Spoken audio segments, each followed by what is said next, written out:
On this week's episode, E3 has come and gone, and the gaming gods have gifted us with some of the most amazing games to talk about.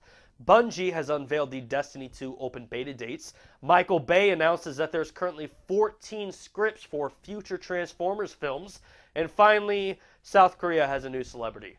That's right, this puppy makes me want to get on a plane and fly to Korea immediately. All this and more on this week's episode of the Nerf Report. Are you listening? Damn.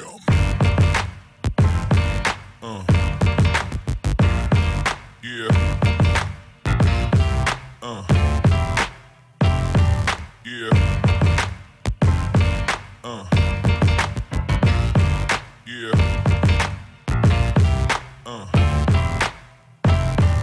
The Electronic Entertainment Expo, otherwise known as Nerd Prom, or E3 as you might know it, was held this week at the Los Angeles Convention Center. The gaming industry's top manufacturers were present and debuted games, consoles, peripherals, and much more. The event featured the debut of Microsoft's Xbox One X, Super Mario Odyssey, Far Cry 5, and a ton of Skyrim content. The Nerf Report has been bringing you coverage of this year's E3, so go ahead and check out our reviews of each individual press conference. I use Google Maps for everything. However, after seeing this, I think Google has a lot they can learn from DOM. DOM is a South Korean map service that employs people to go explore the roads and streets and take photos of them, similar to Google Maps Street View that we have here in the States. Well, in a recent update to the online map service, an adorable dog makes a cameo in every photo. The Golden Retriever seems to be following the photographer and certainly isn't camera shy, but honestly, going through these photos, it became less educational or explorative, and it became kind of a grown-up version of Where's Waldo. I was trying to find the dog in every single frame shot. I think it's pretty clear. Google needs to add this to Street View. Personally, I would just spend hours clicking from frame to frame trying to watch dogs explore the streets of America. Currently, Pokemon Go has an in-game event called Pokemon Go Fire and Ice. The event is to celebrate the game's one-year anniversary and the start of the summer solstice. The Fire and Ice event lasts until June 20th, however, if you need more Pokemon Go in your life, don't worry, Niantic has announced Pokemon Go Fest. Pokemon Go Fest will take place at Grant Park in Chicago, Illinois on July 22nd, 2017. Similar events for European and Japanese Pogo players have been hinted at for later 2017. You probably thought that was it for this week, but nope, there's more. Pokemon Go players received a press release from Niantic announcing that the in-game gyms will be receiving some renovations. For months, Niantic has been hinting at changes coming to Pokemon Go gyms, and it looks like it's finally coming. I'm excited about this. Gyms are the only thing in the game that I currently don't use or take advantage of. After like one or two battles, I think that they're completely redundant and unnecessary. There's nothing that really draws me back to it. And on top of that, I'm not going to hang out at the only gym in my town at a McDonald's all day to kick out Team Mystic and Team Instinct if they ever show up. It's just not going to happen. The crew of Disney's upcoming Han Solo film may have just leaked the title and logo of the movie.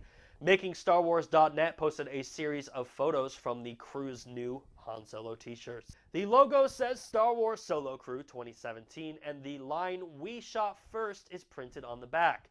"We Shot First," of course, references the heated fan debate of whether Han Solo or Greedo shot first in A New Hope. Naming the movie Solo seems like a very Disney move. However, I'm already jaded by the fact that they're making this movie, so it's hard for me to get excited about this. Just stop production.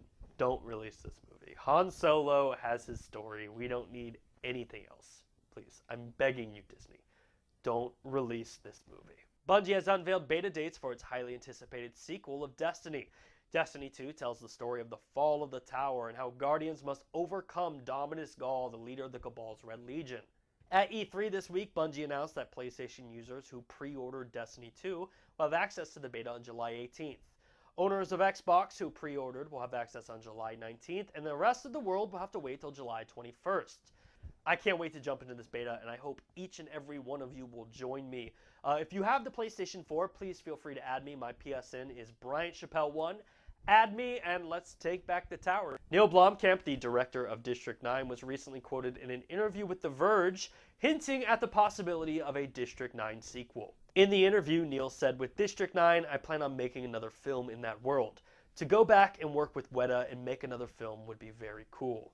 District 9, of course, tells the story of aliens' arrival on Earth seeking refuge from their dying planet, and humans' difficulty of dealing with their arrival. Fun fact, District 9 was originally supposed to be Peter Jackson's Halo film. However, when things fell through, Peter Jackson tapped Blomkamp and then produced the District 9 film. Since then, Blomkamp has created such films as Elysium and Chappie, and as much as I love District 9, I gotta say, I am really anxious for a sequel. I can't wait to see where this goes. Fans of the Borderlands series, let's rejoice because it looks like the upcoming Borderlands Films is actually happening.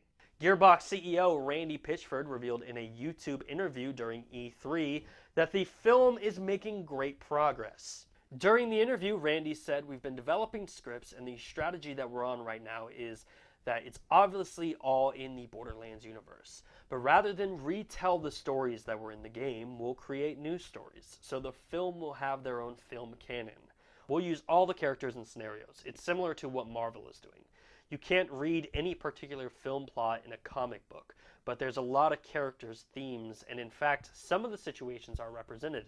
I think making a film adaptation of Borderlands is a genius idea, and I will be there opening night to see it.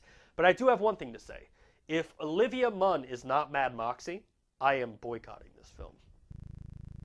Transformers: The Last Knight comes out this week, and for those of you at home worrying that this will be the last film in the franchise, don't worry, it's not. In a recent interview, Michael Bay confirmed that there are currently 14 scripts already written for the Transformers universe. Personally, I stopped watching these films once Shia LaBeouf left and Mark Wahlberg took his place, and I can't see myself sitting through 14 additional Transformers films. Universal has already confirmed an upcoming Bumblebee movie, and honestly, I don't know where the franchise heads next. I feel like they've already done everything that there is to do with these films. But I want to know what you think. Are you excited about 14 more Transformers films? Am I just the only one in the world that doesn't watch these movies? Should I watch them? Should I go see The Last Knight this week?